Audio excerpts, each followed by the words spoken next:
Hey guys, Infidel1258 here. Today I want to share a clip where Jim Morgan, myself, and Crypto Llama talk about the best bargain hunting strategies in Splinterlands.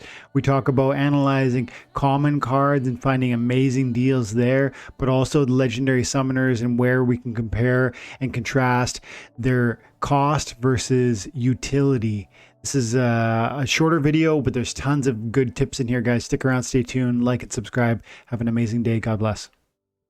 Well, this is what I did. I went into Pellicore Mercenary, and then you got to organize by BCX down. These are the highest BCXers. This one here, 400 BCX as a max copy. It's $3.80. Yesterday, I bought 9 of these. I bought 9 of these for $2.50 each. Wow. Yep. I mean, these are the type of cards as well where we're going to see the greatest increases in value, I think.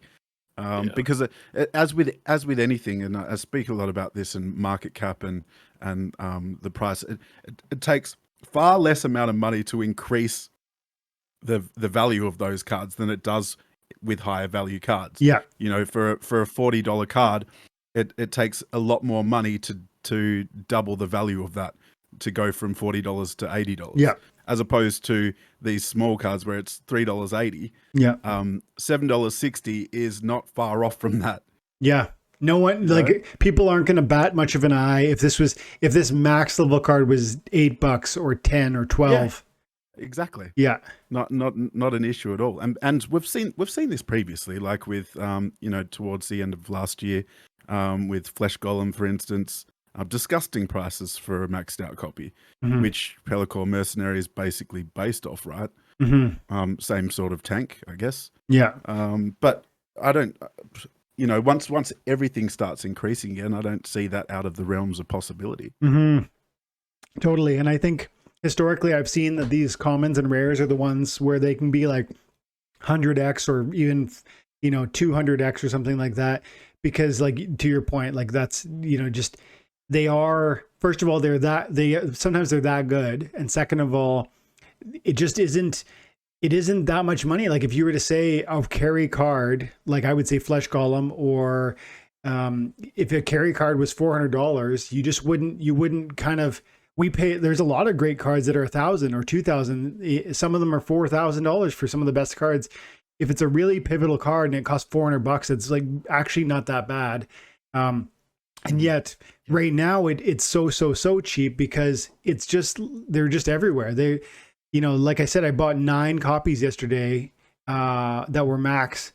Like, look at this. This is my actual Infidel 1258 portfolio of Pellicore Mercenaries, and they're all being rented right now for who knows how much. At the time when I bought it for $2.50 each, I went and I looked at the rental profit through Peak Monsters, and it was saying it was a 300% ROI on the year. So, it's ludicrous. Like, to William's point, the burn values are higher.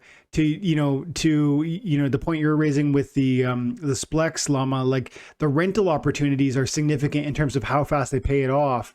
And then, like, even the future price appreciation, it seems really promising, let's say.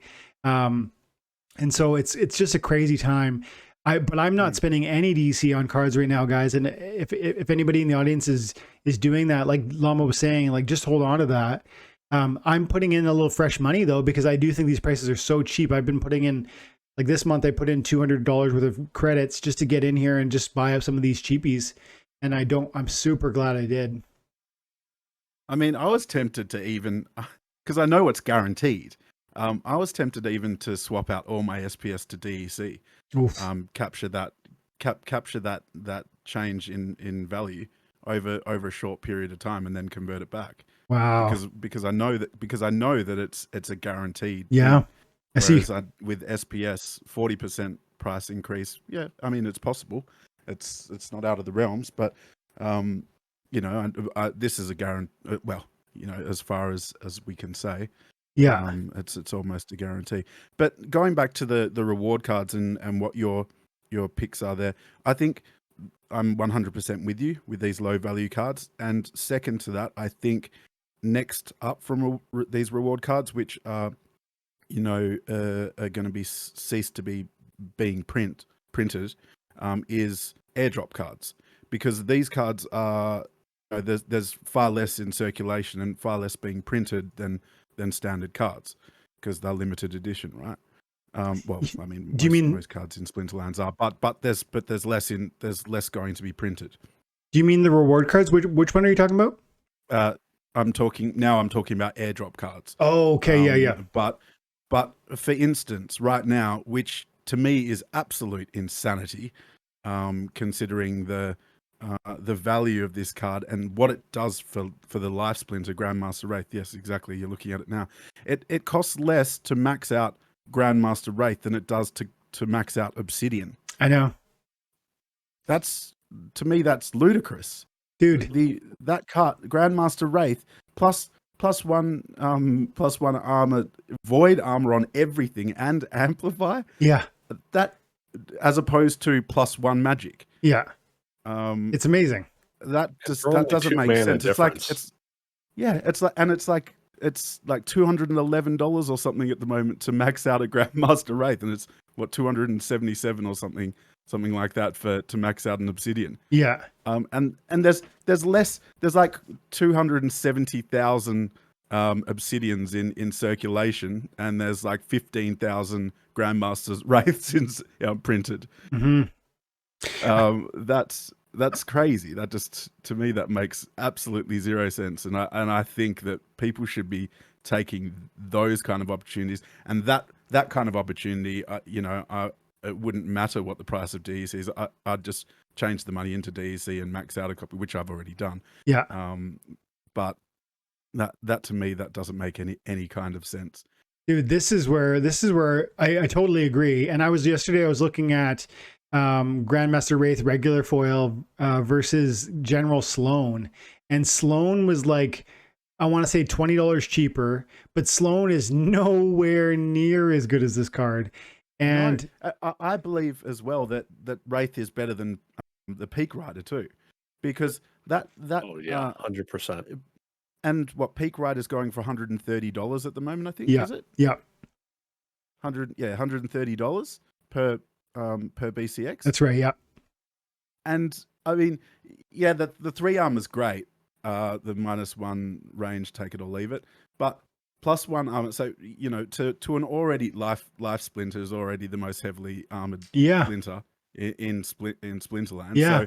So you've already got the armor anyway, and then you're giving +1, but then you're mitigating every a lot of cards anyway do, because they've got shield as well in life, but you're mitigating every single attack. Mm-hmm. Basically, and then you amplify as well, and the so you're only foregoing an extra +2 armor, which as well, Life Splinter has the most sort of protect cards as well with the +2 armor anyway. So you just need to chuck a Truth Speaker, which is being played in most hands in high levels anyway. Yeah. And then you've got what the Peak Rider has, but then you're safe against nearly everything, as opposed to because you got void armor. Yeah. Yeah. This card is very, very strong. I'm enjoying him a lot. Interesting on just looking at the gold foils too. Like, if you could get this high bid price, 137, this is a level 2. It's a level 2 out the gate for $137 theoretically.